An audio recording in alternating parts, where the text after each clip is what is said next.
जय हिंद बच्चों। आज का सुविचार है, मनुष्य अपने भाग्य का निर्माण करता स्वयं होता है, कोई और नहीं। कैसे? कठोर परिश्रम से।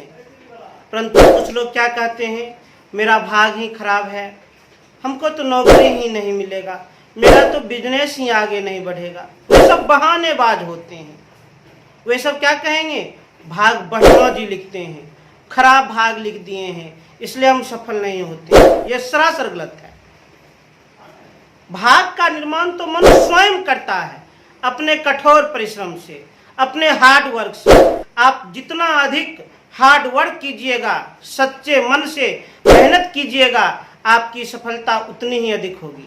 इसलिए मेरे प्यारे छात्रों, मेरे शेर और शेरनियों, आप लोग जमकर कठोर परिश्रम करें और अपने भाग्य का निर्माण स्वयं करें। अब हम आज के टॉपिक पर आते हैं। पिछले क्लास में एक्सरसाइज 1.3 का जो भी थ्योरी था, जो भी उसका डेफिनेशन था, उसे हम बड़े विस्तार से आप लोगों को बता दिए। उम्मीद करते हैं मेरे बहादुर छात्र उसे कवर कर लिए होंगे, कंट्रोल कर लिए होंगे। आज हम एक्सरसाइज 1.3 का सॉल्यूशन फुल एक्सप्लेनेशन के साथ देंगे। 1.3 को सॉल्व करेंगे पूरा व्याख्यान सहित। और एक्सरसाइज 1.3 बोर्ड एग्जाम के दृष्टि से काफी महत्वपूर्ण है। इस चैप्टर से एक ना एक प्रश्न रहता ही है, गारंटी के साथ। ध्यान से देखा जाए, एक्सरसाइज 1.3 इसी का सॉल्यूशन दे रहे हैं, क्योंकि पिछले वीडियो में इससे संबंधित जो भी थ्योरी, जो भी डिफिनेशन था, उसे हम आप लोगों को बता चुके हैं, समझा चुके हैं आप लोगों को। ध्यान दीजिए, पहला क्वेश्चन क्या है? सिद्ध कीजिए कि रूट 5 एक अपरिमेय संख्या है। सिद्ध कीजिए कि रूट 5 एक अपरिमेय संख्या है, इरेशनल नंबर है। जब हम थ्योरी बताए थे न, तो याद करें, अपरिमेय को हम दशमलव मान के द्वारा सिद्ध किए थे, परंतु यहाँ हम नियम से करेंगे, रूल से करेंगे। क्या कहता है? सिद्ध कीजिए कि। आज जिस प्रश्न में सिद्ध कीजिए कि, प्रूव्ड कीजिए कि, प्रमाणित कीजिए कि, साबित कीजिए कि, दिखाइए कि, दर्शाइए कि, ये सब बात लिखा हो, उसमें प्रमाण लिखना चाहिए, प्रूफ लिखना चाहिए, सत्यापन लिखना चाहिए। तो लिख देते हैं प्रमाण। क्या कहता है? सिद्ध कीजिए कि रूट 5 एक अपरिमेय संख्या है। प्रूव्ड कीजिए कि रूट 5 एक अपरिमेय संख्या है, इरेशनल नंबर है। कैसे सिद्ध करेंगे? दशमलव मान से? 9 दशमलव मान से भी नहीं करना है, एक विशेष नियम से करेंगे। एकदम बारीकी से देखिएगा। क्या कह रहा है बाबू? सिद्ध कीजिए कि रूट 5 एक अपरिमेय संख्या है। इसके अपोजिट आप मान लीजिए, उल्टा मान लीजिए। कहता है सिद्ध कीजिए कि रूट 5 एक अपरिमेय संख्या है। हम मान लेते हैं परिमेय संख्या। माना कि रूट 5 एक परिमेय संख्या है। उल्टा मान लिए, गलत मान लिए। माना कि रूट 5 एक परिमेय संख्या है, इसलिए रूट 5 बराबर P/Q, जहां Q is not equal to 0। समीकरण। अरे भाई, रूट 5 परिमेय संख्या है, तो परिमेय संख्या को अंश और हर में तो प्रदर्शित कर सकते हैं। अब एक आप थ्योरी याद कीजिए, परिमेय संख्या को सहअभाज्य में बदलने के लिए क्या करते हैं? उभयनिष्ठ अभाज्य गुणनखंड को काट देते हैं। बताए थे कि नहीं बताए थे? याद कीजिए, परिमेय संख्या को सहअभाज्य बनाने के लिए अंश और हर में उभयनिष्ठ अभाज्य गुणनखंड को काट देते हैं। तो P बटा Q परिमेय संख्या है। हम P और Q को सह अभाज्य में बदलना चाहते हैं, तो अंश और हर में जो उभयनिष्ठ अभाज्य गुणनखंड है उसे काट दीजिए। तो P तथा Q में से उभयनिष्ठ अभाज्य गुणनखंड को हटाने पर, अभाज्य गुणनखंड को हटाने पर, अब ध्यान दीजिए, P और Q में उभयनिष्ठ अभाज्य गुणन, पहले का एग्जाम्पल देखिए। जैसे देखिए 12/15 परिमेय संख्या। अब 12 का अभाज्य गुणनखंड 2 दूनी 4, 4 तिया 12। 15 का अभाज्य गुणनखंड 5, 5 तिया 15। अब देखिए अंश और हर में जो उभयनिष्ठ अभाज्य गुणनखंड है काट दिए। अब अंश में बचा है 4, हर में बचा है 5। ये 4 और 5 क्या है? सह अभाज्य है, कोप्राइम है। क्यों? क्योंकि इसका महत्तम समावर्तक 1 होगा, 1 होगा। तो ये बात कर रहे हैं। P तथा Q में से उभयनिष्ठ अभाज्य गुणनखंड को हटाने पर, इसलिए √5 बराबर m बटा n, क्योंकि जब हम उभयनिष्ठ अभाज्य गुणनखंड को हटा देंगे तो नई संख्या प्राप्त होगी। हम भी नई संख्या m और n लिख देंगे।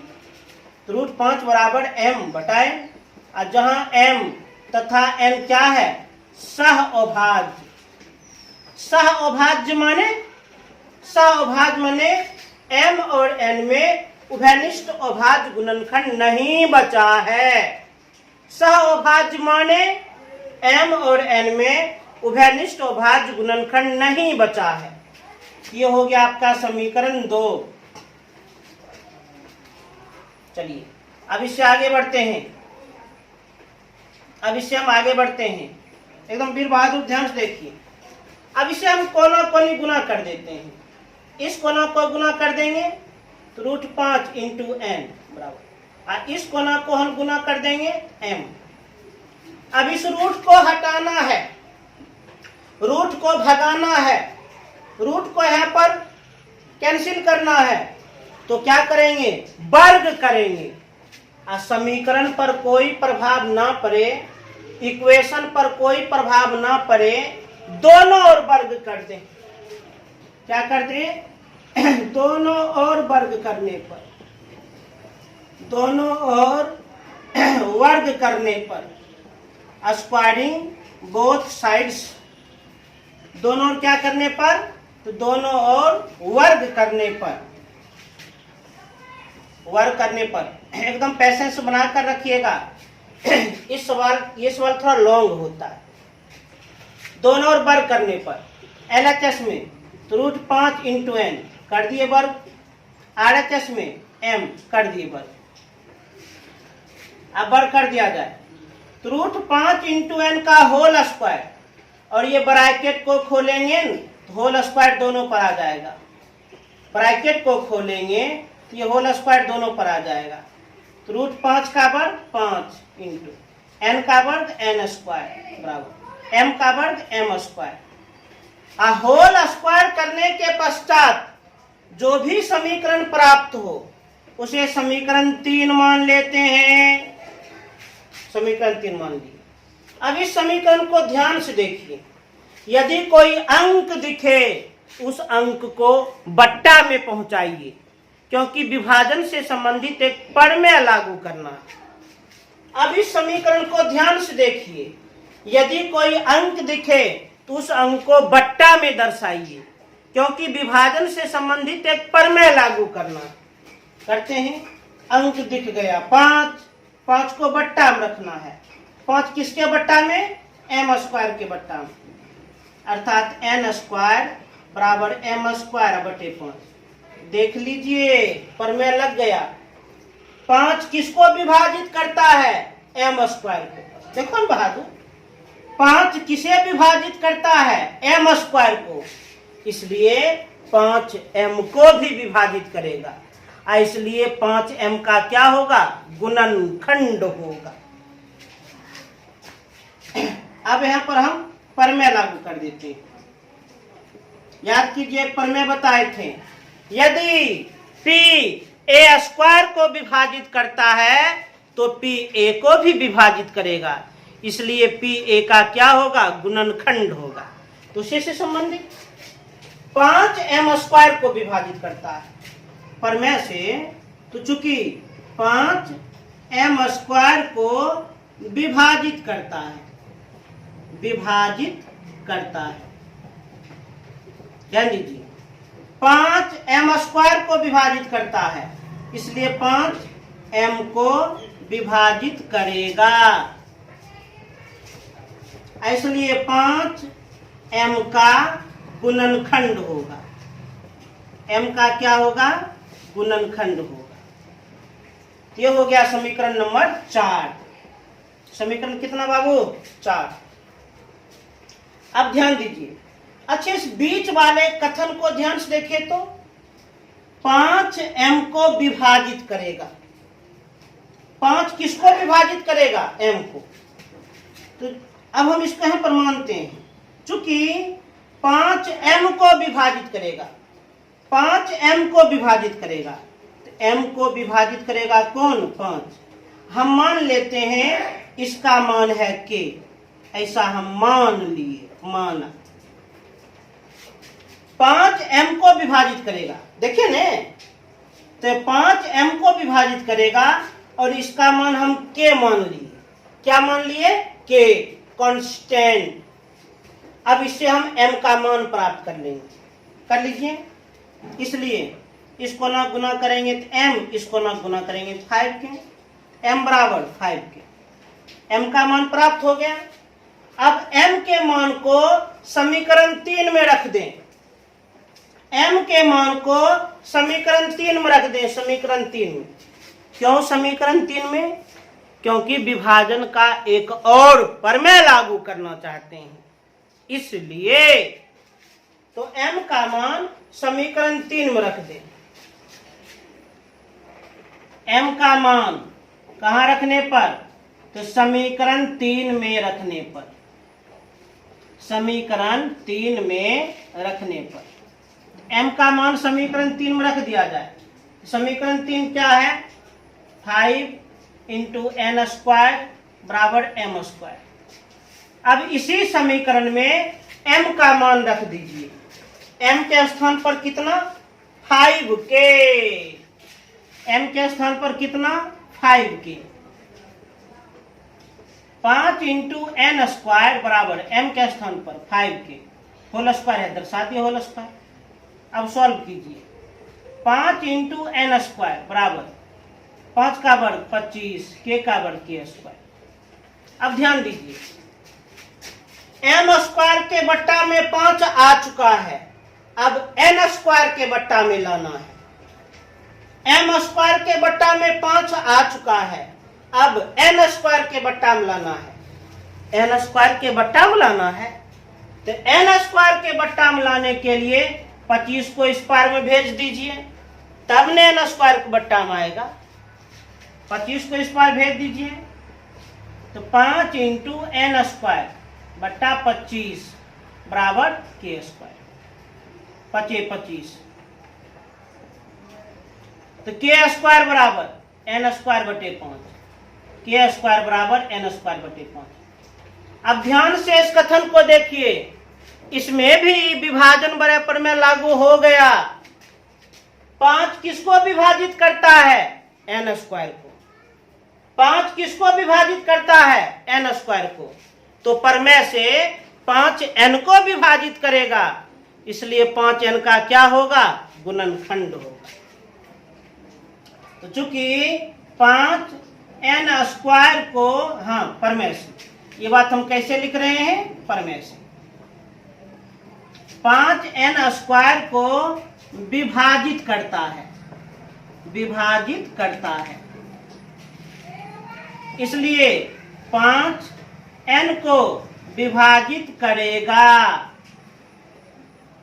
इसलिए 5n का गुणनखंड होगा। अरे कोई भी संख्या किसी को विभाजित करेगा तो गुणनखंड तो होगा ही। ये हो गया समीकरण नंबर 5। अब देखिए कुछ समीकरण पर विचार विमर्श कीजिए, मंथन कीजिए, चिंतन कीजिए। समीकरण 2 आपसे क्या कह रहा है? समीकरण 2 का कहना है m और n सह अभाज्य है। समीकरण 2 क्या कह रहा है? m और n सह अभाज्य है। m और n सह अभाज्य है अर्थात m और n में उभयनिष्ठ अभाज्य गुणनखंड नहीं है। समीकरण 2 का कहना है m और n सह अभाज्य है। अगर माने m और n में उभयनिष्ठ अभाज्य गुणनखंड नहीं है। लेकिन समीकरण 4 क्या कह रहा है? 5m का गुणनखंड होगा। माने m का गुणनखंड क्या होगा? 5। और समीकरण 5 क्या कह रहा है? 5n का गुणनखंड होगा। माने n का गुणनखंड क्या होगा? 5। ध्यान दीजिए। तो समीकरण 4 और 5 के अनुसार m और n में उभयनिष्ठ अभाज्य गुणनखंड बचलित है। देखो हो गया इसमें हल्ला गुल्ला। समीकरण 2 के अनुसार m और n में उभयनिष्ठ अभाज्य गुणनखंड नहीं है, क्योंकि समीकरण 2 के अनुसार m और n सह अभाज्य है, अर्थात सह अभाज्य है, उभयनिष्ठ अभाज्य गुणनखंड नहीं। लेकिन समीकरण 4 और समीकरण 5 में के अनुसार m और n में उभयनिष्ठ अभाज्य गुणनखंड के रूप में 5 ते बचले है। अब चूंकि उभयनिष्ठ अभाज्य गुणनखंड बचले है तो m और n को तो सह अभाज्य नहीं कहेंगे हम, क्योंकि उभयनिष्ठ बचले है। अब एक ही सवाल में एक दूसरे के विरोधाभास कथन आ रहा है। एक समीकरण कह रहा है m और n सह अभाज्य है, अब कुछ और समीकरण कह रहा है m और n सह अभाज्य नहीं है। एक ही सवाल में कुछ ऐसे कथन हैं जो एक दूसरे का विरोध कर रहा है। इसका मतलब है कि हम जो माने हैं वो हमारा मानना ही गलत है, हमारा मानना ही गलत है। अरे हम किसी को कह देंगे तुम फर्स्ट डिवीजन कर गया, अगले ही क्षण कह देंगे तुम फेल कर गया, ये कहाँ का बात है? अगर मतलब हम गलत बोल रहे हैं तो सीधा सीधा बात है। समीकरण 2 के अनुसार m और n सह अभाज्य है, क्योंकि उभयनिष्ठ अभाज्य गुणनखंड नहीं है। 4 और 5 के अनुसार उभयनिष्ठ अभाज्य गुणनखंड बचले है, अर्थात सह अभाज्य नहीं है। तो विरोध हो रहा है। तो समीकरण 2, 4 और 5 से विरोधाभास उत्पन्न होता है, विरोधाभास उत्पन्न होता है। इसलिए √5 को परिमेय मानना गलत है, परिमेय मानना गलत है। √5 को परिमेय मानना क्या है? गलत है। तो जब परिमेय मानना गलत है तो अपरिमेय है, इसलिए √5 अपरिमेय संख्या है, अपरिमेय संख्या है। प्रूव्ड। परीक्षा में इस प्रकार बनाइएगा तब फुल मार्क मिलेगा, नहीं तो कुछ विद्यार्थी आलसी होता है, सर जी से कहता है सर जी शॉर्टकट नियम बताइए। ऐसे विद्यार्थी मेहनत नहीं करना चाहता तो सबको अंक भी कम मिलेगा। इस सवाल को बनाने का और भी दूसरा तरीका है, लेकिन यही तरीका परफेक्ट है, इसी का उपयोग करें। तो एक बार फिर से इसका हम थोड़ा रिवीजन जल्दबाजी में कर देते हैं, ध्यान से सुन लीजिए। क्या कहा हमसे? सिद्ध कीजिए √5 एक अपरिमेय संख्या है। प्रूव्ड कीजिए √5 एक अपरिमेय संख्या है। कैसे सिद्ध किए? तो सबसे पहले माना कि √5 एक परिमेय संख्या है, इसलिए √5 बराबर p बटा q, जहां q is not equal to 0, परिमेय संख्या के अनुसार। उसके बाद परिमेय संख्या को सह अभाज्य में बदलना था, तो p और q में से उभयनिष्ठ अभाज्य गुणनखंड को हटाने पर तो नई संख्या प्राप्त हो गई जो कि सह अभाज्य थी। उसके बाद सह अभाज्य के तुरंत बाद हम कोना कोनी गुना कर दिए और रूट हटाने के लिए दोनों ओर वर्ग कर दिए। अब वर्ग करने के ठीक बाद जो समीकरण मिला उसे समीकरण 3 मान लिए। उसके बाद अंक दिखा, अंक को हम बट्टा में पहुंचा दिए। अब विभाजन वाला प्रमेय लागू कर दीजिए। 5m² को विभाजित करता है तो 5m को विभाजित करेगा, इसलिए 5m का गुणनखंड होगा। चूंकि कथन के अनुसार 5m को विभाजित करेगा तो इसका मान हम k माने, ये माने। इस पॉइंट के द्वारा हम m का मान प्राप्त कर लिए थे, m बराबर 5k। इस मान को निश्चित रूप से समीकरण 3 में ही डालें विभाजन प्रमेय को प्राप्त करने के लिए। तो m का मान समीकरण 3 में रख दिए, फिर उसको सरल कर दिए, फिर से एक विभाजन प्रमेय लागू हो गया। 5n² को विभाजित करता है तो 5n को विभाजित करेगा, इसलिए 5n का गुणनखंड होगा। उसके बाद जब हम समीकरण पर विचार विमर्श किए तो समीकरण 2 के अनुसार m और n सह अभाज्य है, क्योंकि उभयनिष्ठ अभाज्य गुणनखंड को हटा दिए। 4 और 5 के अनुसार m और n सह अभाज्य नहीं है, क्योंकि उभयनिष्ठ अभाज्य गुणनखंड बचले है। तो जखन ये विरोधाभास हुआ तो रूट 5 को परिमेय मानना गलत है, इसलिए रूट 5 क्या है? अपरिमेय संख्या। आराम से बन गया। तो उम्मीद करते हैं ये आप लोग एकदम समझ ही गए होंगे। तो जब ये समझ गए होंगे तो इसी प्रकार कुछ प्रश्न आप लोग को बनाना है, जरूर बनाइएगा। इसी प्रकार कुछ प्रश्न आप लोग को बनवा देते हैं। रूट 2 अपरिमेय संख्या है, सिद्ध करें। रूट 3 अपरिमेय संख्या है, सिद्ध करें। रूट 4 नहीं, क्या 4 का वर्गमूल निकल जाएगा और जकर वर्गमूल निकल जाता है अपरिमेय। उसके बाद रूट 6 अपरिमेय संख्या है, प्रूव्ड करें। रूट 7 अपरिमेय संख्या है, प्रूव्ड करें। और रूट 8 अपरिमेय संख्या है, प्रूव करें। इसी प्रकार ये पांचों सवाल अपरिमेय सिद्ध करना है। अपरिमेय सिद्ध कीजिएगा आप लोग, हाँ तब सीखिएगा। इसे 23 से नोट करें।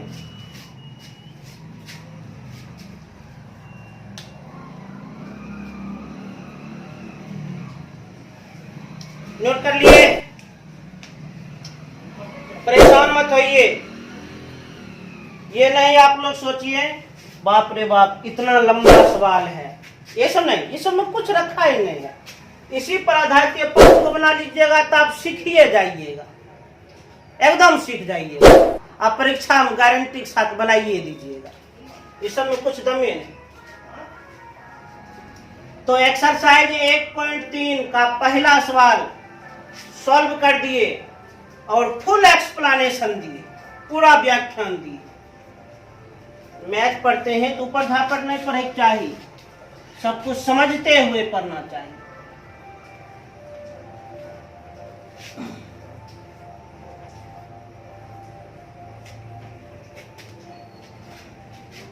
अब देखिए 2 नंबर।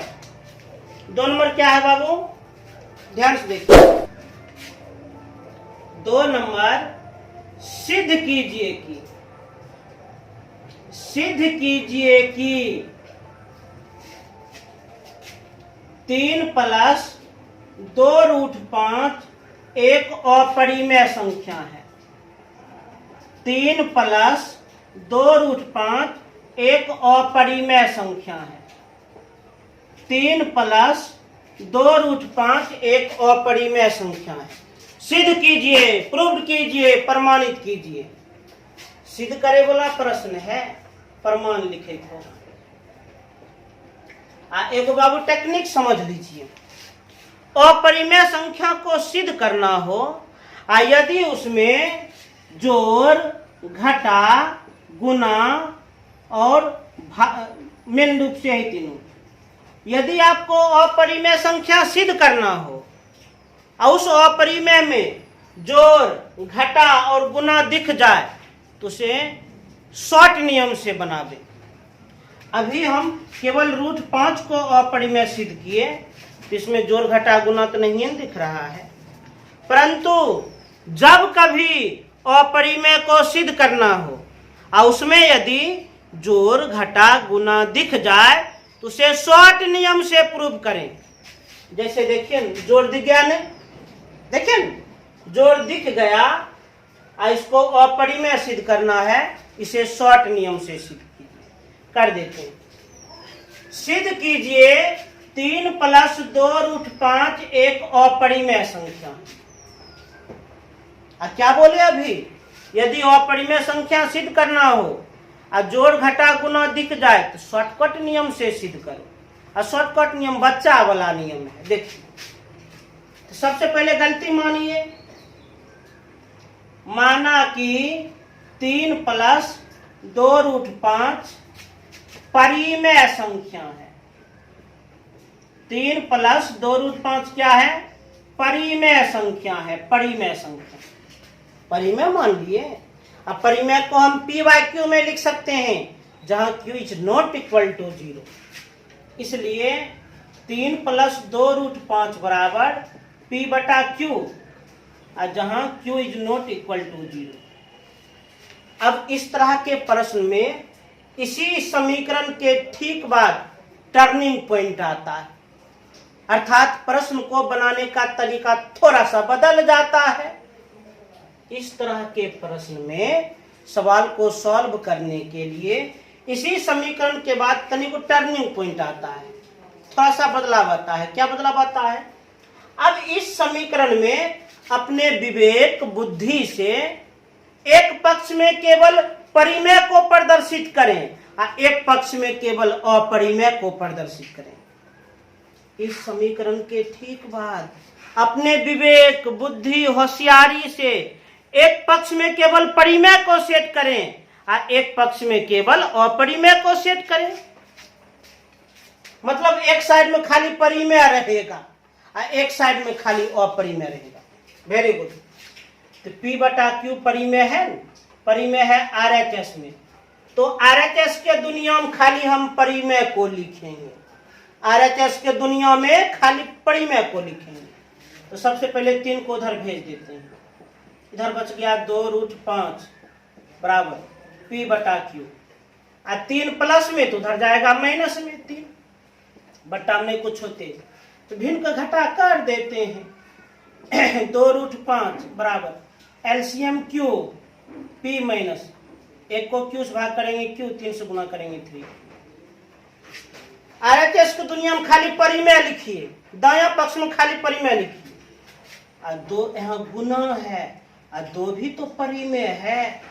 परिमेय की दुनिया में भेजिए न, तो 2 गुना में है तो उधर जाएगा तो भाग में बट्टा में, मतलब 2 कोनिया कोनी q के साथ चल जाएगा, अर्थात √5 बराबर p-3q और बट्टा में 2q के साथ गुना होगा तो 2q। समीकरण इसको मान लेते हैं समीकरण 1, तो इसको मान लेते हैं समीकरण 2। अब तो नहीं बढ़िया से देखो, समीकरण 2 का बायां पक्ष अपरिमेय है, कोई डाउट नहीं, अभी अभी प्रूफ भी किए थे। समीकरण 2 का बायां पक्ष अपरिमेय और दायां पक्ष परिमेय है। अपरिमेय अपरिमेय बराबर हो गया, इतना अनर्थ हो गया। अपरिमेय तो अपरिमेय में बराबर होगा, चाहे परिमेय परिमेय में बराबर हो गया। बायां पक्ष में अपरिमेय और दायां पक्ष में परिमेय, ये बराबर हो गया। अरे झूठ और सच कहीं बराबर हो सकता है? झूठ झूठे के बराबर होता है, सच सचे के बराबर होता है। तो बायां पक्ष अपरिमेय और दायां पक्ष परिमेय बराबर हो गया, बराबर नहीं होना चाहिए, अर्थात यह समीकरण इस सवाल का विरोध कर रहा है। विरोध समीकरण 2 का बायां पक्ष अपरिमेय जबकि दायां पक्ष परिमेय है।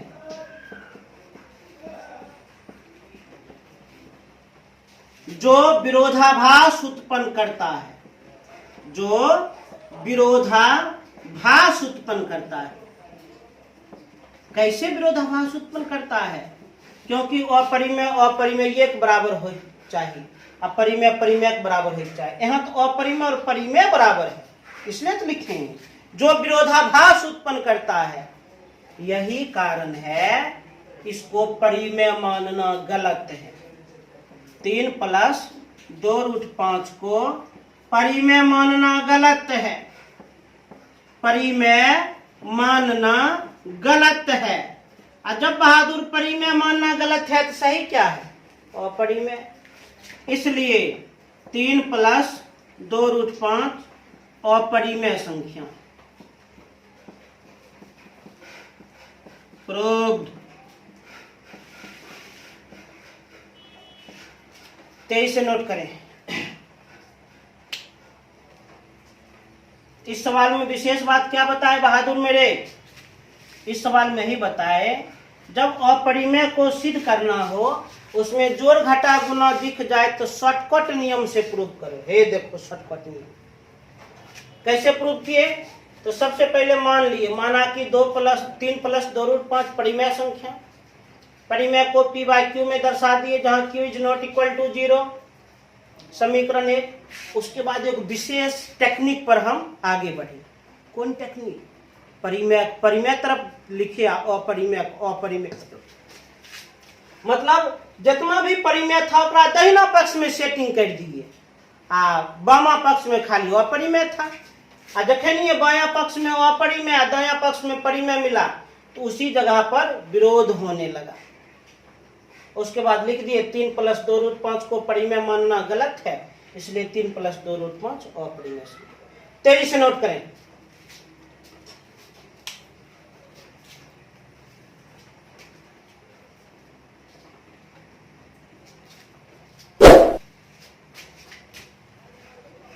अब देखा जाए आगे। मात्र 5 एक सवाल है, धैर्य बना कर रखिए। 2 को खत्म कर दिए, 3 को में क्या रखा है? मसाल देंगे तीनों।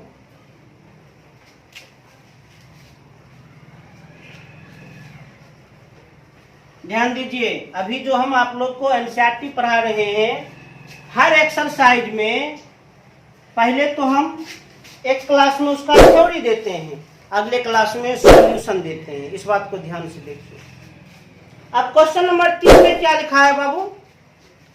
सिद्ध कीजिए कि निम्नलिखित संख्याएं अपरिमेय हैं। सिद्ध कीजिए कि निम्नलिखित संख्याएं अपरिमेय हैं। क्वेश्चन नंबर 3 क्या कर रहा देख लीजिए। सिद्ध कीजिए कि निम्नलिखित संख्याएं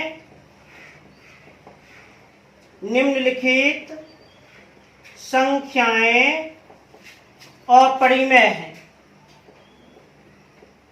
अपरिमेय हैं।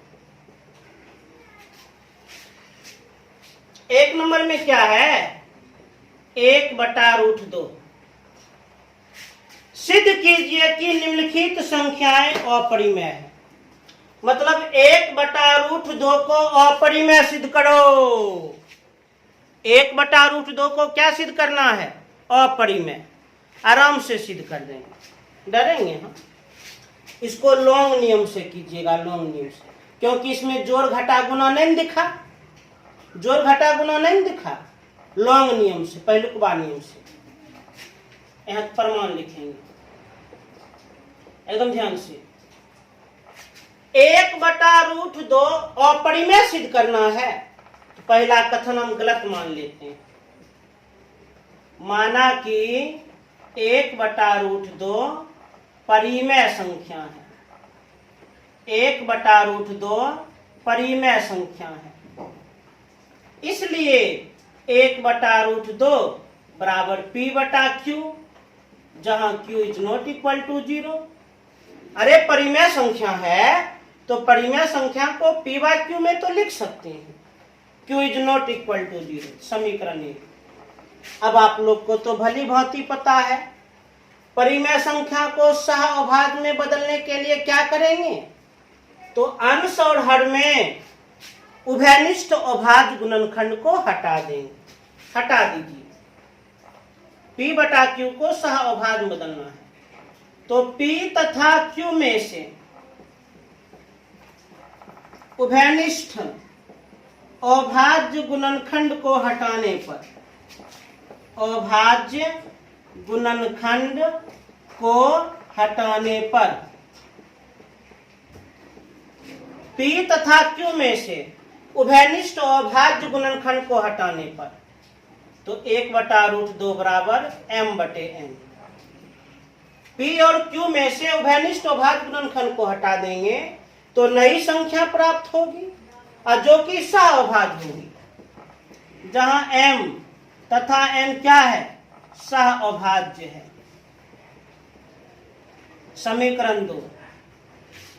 और जैसे ही सह अभाज्य बना दिए, अब कोना कोनी गुना करें और तनी को चालाकी दिखाएं।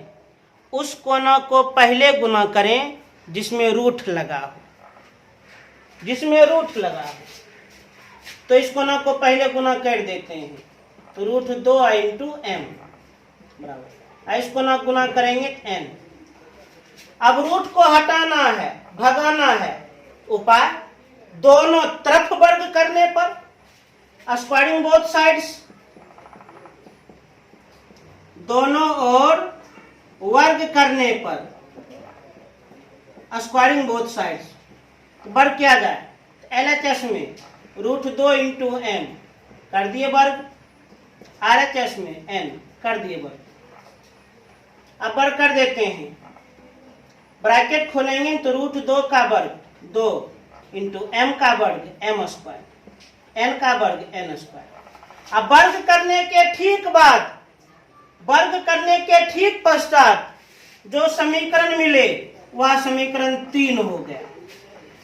क्या हो गया, समीकरण 3। अब समीकरण 3 में यदि कोई अंक दिखे तो उस अंक को बट्टा में पहुंचाइए, क्योंकि विभाजन प्रमेय लागू करना। समीकरण 3 में यदि कोई अंक दिखे तो उस अंक को बट्टा में पहुंचाइए, क्योंकि विभाजन प्रमेय लागू करना है। अंक दिख गया 2, 2 को बट्टा में पहुंचाइए, m² बराबर n², और 2 उधर जाएगा बट्टा। अब देखो बाबू, 2 किसको विभाजित करता है, n² को। 2 किसको विभाजित करता है, n² को। प्रमेय से 2 n² को विभाजित करता है, n² को विभाजित करता है। इसलिए 2 n को विभाजित करेगा। 2 किसको विभाजित करेगा, n को। इसलिए 2 n का गुणनखंड होगा। 2 n का क्या होगा, गुणनखंड। ये हो गया समीकरण 4।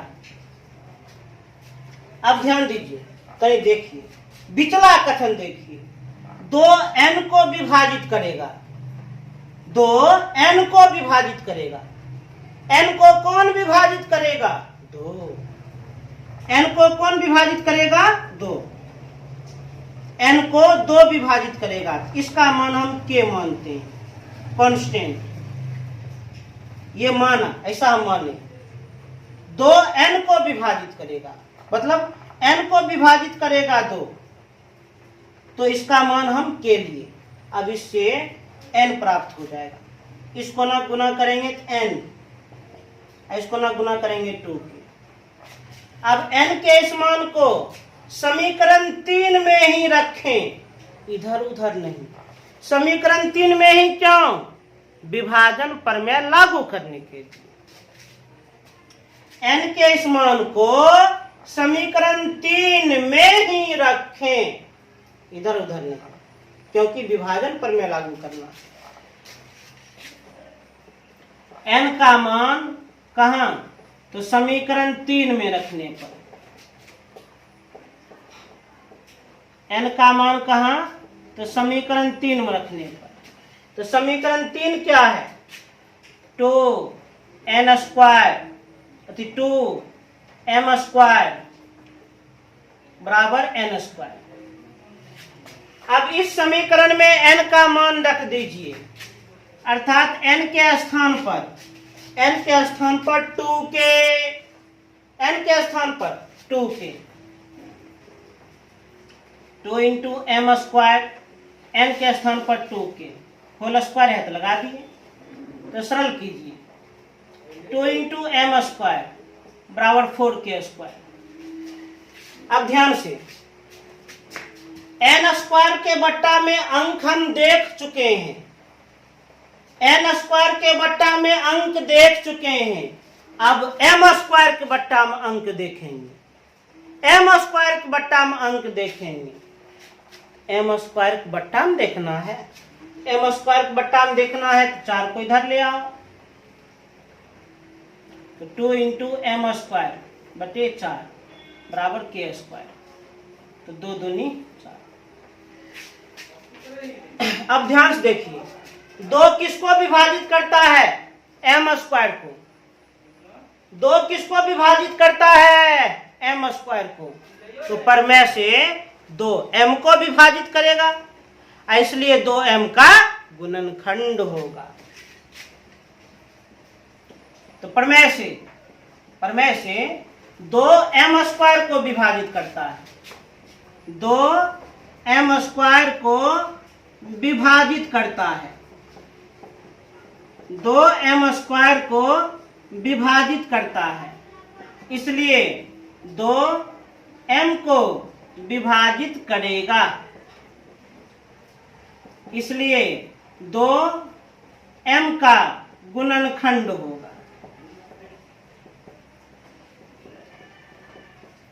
समीकरण 5 देख लीजिए, हो गया काम मेरा। समीकरण 2 के अनुसार m और n सह अभाज्य है, क्योंकि उभयनिष्ठ अभाज्य गुणनखंड नहीं है। लेकिन समीकरण 4 और समीकरण 5 के अनुसार m और n सह अभाज्य नहीं है, क्योंकि उभयनिष्ठ अभाज्य गुणनखंड के रूप में 2 तो बचा हुआ है। समीकरण 2 के अनुसार m और n में उभयनिष्ठ अभाज्य गुणनखंड नहीं है, इसलिए m और n सह अभाज्य। समीकरण 4 और 5 के अनुसार m और n में उभयनिष्ठ अभाज्य गुणनखंड के रूप में 2 बचा ही है, इसलिए m और n सह अभाज्य है।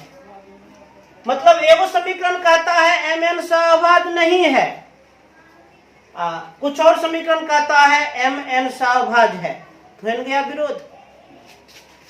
अब भाषा लिखेंगे, तो समीकरण 2, 4 और 5 से विरोधाभास उत्पन्न होता है, विरोधाभास उत्पन्न होता है। क्यों, कैसे? क्योंकि समीकरण 2 के अनुसार mn सह अभाज्य है और 4 और 5 के अनुसार सह अभाज्य नहीं, तो विरोधाभास उत्पन्न होता है। इसलिए 1/√2 को परिमेय मानना गलत है। जखनिए लिख दिए परिमेय मानना गलत है, तो सही क्या है? अपरिमेय। इसलिए 1/√2 अपरिमेय संख्या है। 1/√2 क्या है? अपरिमेय संख्या है। प्रूव्ड।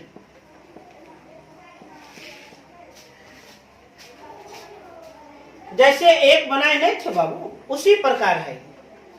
देखिए 23 है, माना कि 1/√2 परिमेय संख्या है, परिमेय संख्या को p/q में दर्शा दिए, उसके बाद p और q में से उभयनिष्ठ अभाज्य गुणनखंड को हटा दिए, तो नई संख्या प्राप्त हो गई m और n, जो कि सहअभाज्य है।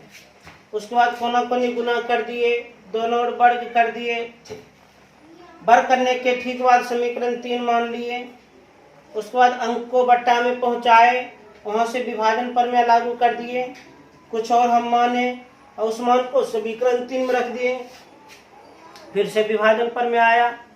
उसके बाद समीकरण 2, 4 और 5 पर विचार विमर्श करते हुए अपरिमेय प्रूव कर दिए। इसी प्रकार कुछ और हम बनाने के लिए देते हैं, बनाइएगा। कुछ और हम बनाने के लिए देते हैं। 1/√3, 1/√5, 1/√6, 1/√7 और 1/√8। ये सभी को अपरिमेय सिद्ध कीजिएगा। जरूर कर सकते हैं वीर बहादुर। अरे जैसे हम ये नहीं बना दिए, इसी को ध्यान में रखते हुए ये पांचों को अपरिमेय सिद्ध कीजिएगा। समझे? हुलुक हुलुक नहीं कीजिए, करना ही है। तेज नोट करें। जिस समय पढ़ा रहे हैं उस समय आप अपना पूरा फोकस, पूरा ध्यान एकदम देखने पर दीजिए, हर बात को सुनने पर दीजिए, समझने पर। रोज हम मोटिवेट आप लोग को करते हैं, लेकिन कुछ बच्चे आलतू फालतू का अपना लाइव चैट करते रहते हैं। अच्छा आदत नहीं। अरे भाई ध्यान से देखो ना, लाइव चैट मत कीजिए, आलतू फालतू मत करना है, व्यर्थ में मत करना, ये सब ध्यान रखें। तो 3 का 1 नंबर हो गया। अब देखा जाए 3 का 2 नंबर। 3 का 2 नंबर ये तो बड़ा इजी है रे। उबिए जाए, उबना नहीं चाहिए, पढ़ने से लोग नहीं उबता है। हाँ, और जब देखते हैं तो एक बात जरूर कहेंगे, शुरू से अंत तक लगातार देखें, बीच में छोड़े नहीं। कुछ विद्यार्थी के पास पेशेंस नहीं रहता है, तो चाहता है 1 घंटा की वीडियो हम 10 मिनट में देख लें, स्किप करते हैं, एकदम बढ़ाते हुए तुरंत देख लेता है। तो ऐसा कीजिएगा तो सीखिएगा, समझिएगा नहीं। शुरू करते हैं तो एकदम उसको अंत तक ज्यों का त्यों देखिए, तब आप ज्यादा हमसे शिक्षा ग्रहण कर पाइएगा। ये सब ध्यान रखिए। 3 का 2 नंबर 7√5 है ना बाबू। 3 का 2 नंबर 7√5। 7√5 को अपरिमेय सिद्ध करना है। अभी एक टेक्निक बताए थे, जोड़, घटा और गुना। यहाँ पर गुना है, गुना। यदि अपरिमेय सिद्ध करना हो और जोड़, घटा और गुना दिख जाए तो शॉर्टकट नियम से सिद्ध कीजिए। अपरिमेय सिद्ध करना हो और जोड़, घटा और गुना दिख जाए तो शॉर्टकट नियम से सिद्ध कीजिए। हमको तो यहाँ गुना दिख गया तो हम शॉर्टकट नियम से सिद्ध करेंगे। नहीं बताए 2 नंबर में क्यों? तो 7√5 को अपरिमेय सिद्ध करना है। तो सबसे पहले हम गलती मानेंगे, माना कि 7√5 परिमेय संख्या है। कौन संख्या बाबू? परिमेय संख्या है। इसलिए 7√5 बराबर P/Q, और जहां Q is not equal to 0, समीकरण 1। चूंकि हम गुना देख लिए ना, और जब जोड़, घटा और गुना देख लेते हैं तो शॉर्टकट नियम से प्रूव करेंगे। और शॉर्टकट नियम के अनुसार एक तरफ केवल परिमेय और एक तरफ केवल अपरिमेय को प्रदर्शित करें। एक तरफ केवल परिमेय और एक तरफ केवल अपरिमेय को प्रदर्शित करें। तो P/Q है परिमेय, तो दायां पक्ष में परिमेय है, तो दायां पक्ष में खाली परिमेय को लिखिए। तो 7 को उधर भेज दीजिए। तो √5 बराबर 7 गुना में परिमेय है, परिमेय दुनिया में हम ले जा रहे हैं। 7 गुना में तो उधर भाग में, अर्थात 7 कोना कोनी Q के 7 गुना, तो P/7 समीकरण 2। अब ध्यान से देखिए, समीकरण 2 का ये बायां पक्ष क्या है? अपरिमेय। और दायां पक्ष क्या है? परिमेय। समीकरण 2 का ये बायां पक्ष क्या है? अपरिमेय। और दायां पक्ष क्या है? परिमेय। अपरिमेय और परिमेय बराबर हो गया, इतना अर्थ हो गया। अपरिमेय परिमेय बराबर नहीं हो चाहिए, अब बराबर हो गया, अजस्ट विरोध हो गया। तो चूंकि समीकरण 2 का बायां पक्ष अपरिमेय, जबकि दायां पक्ष परिमेय है। बायां पक्ष अपरिमेय जबकि दायां पक्ष परिमेय है। जो विरोधाभास उत्पन्न करता है, विरोधाभास उत्पन्न करता है, क्योंकि अपरिमेय और परिमेय बराबर दिख रहा है, विरोधाभास उत्पन्न करता है। इसलिए 7√5 को परिमेय मानना गलत है। 7√5 को परिमेय मानना गलत है। और जब परिमेय मानना गलत है तो सही क्या है? अपरिमेय। इसलिए 7√5 अपरिमेय संख्या है, अपरिमेय संख्या है। प्रूव। 23 नोट किया जाए। मन खुश हो गया, ये तो शॉर्टवे पार्ट में बन गया। काहे न बनेगा? शॉर्टवे पार्ट में बनेगा। जब अपरिमेय सिद्ध करना हो न, और उस अपरिमेय में जोड़ घटा गुना दिखे तो नहीं थे, शॉर्टकट नियम से बनाए लो। नोट कर लिए। अब देखिए लास्ट प्रश्न, अंतिम प्रश्न। अंत भला तो सब भला।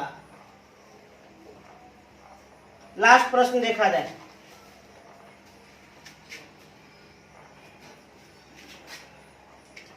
तीन नंबर, 6 + √2। 6 + √2 को क्या सिद्ध करना है? अपरिमेय। तुरंत बोले हैं बहादुर, जब अपरिमेय को सिद्ध करना हो और जोड़ घटा और गुना दिख जाए तो शॉर्टकट नियम से सिद्ध करो। अपरिमेय को सिद्ध करना हो और जोड़ घटा और गुना दिख जाए तो शॉर्टकट नियम से सिद्ध करो। हमको तो जोड़ दिख गया तो शॉर्टकट नियम से सिद्ध करेंगे।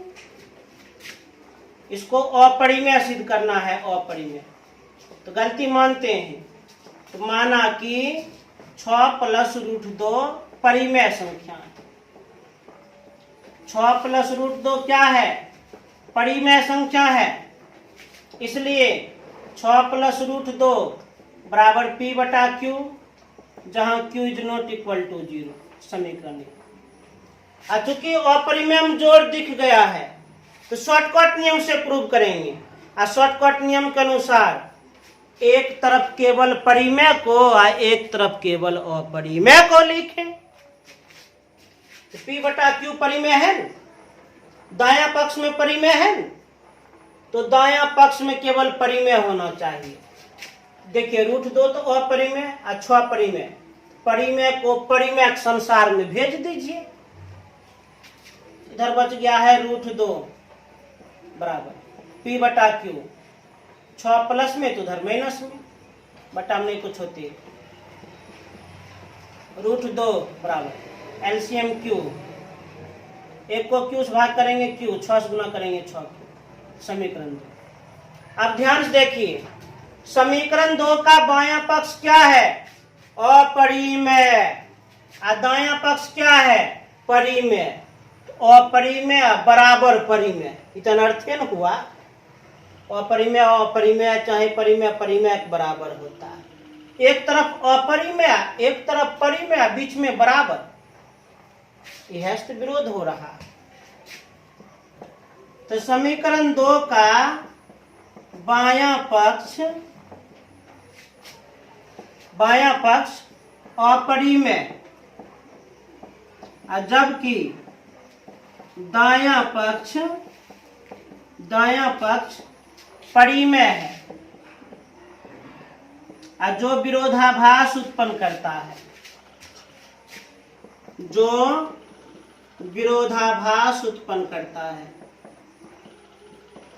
जो विरोधाभास उत्पन्न करता है। इसलिए रखनिए लिख दे, विरोधाभास उत्पन्न करता है। तो 6 + √2 को परिमेय मानना गलत है, परिमेय मानना क्या है? गलत है।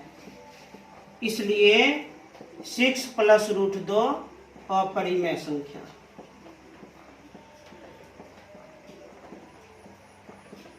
प्रूव्ड। तो इसे नोट करें। तो इस प्रकार एक्सरसाइज 1.3 पूरा सॉल्व कर दिए, फुल एक्सप्लेनेशन सहित पूरा वर्णन करते हुए सॉल्व किए।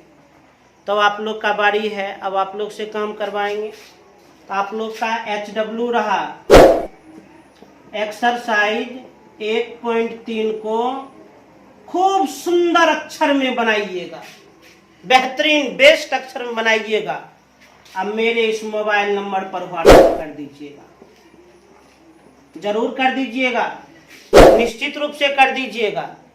और जब मेरे मोबाइल नंबर पर व्हाट्सएप कर दीजिएगा तो अपना नाम, पिताजी का नाम, ग्राम, जिला, उसके बाद अपना मोबाइल नंबर और राज्य, ये सब जरूर सूचित कर दीजिएगा।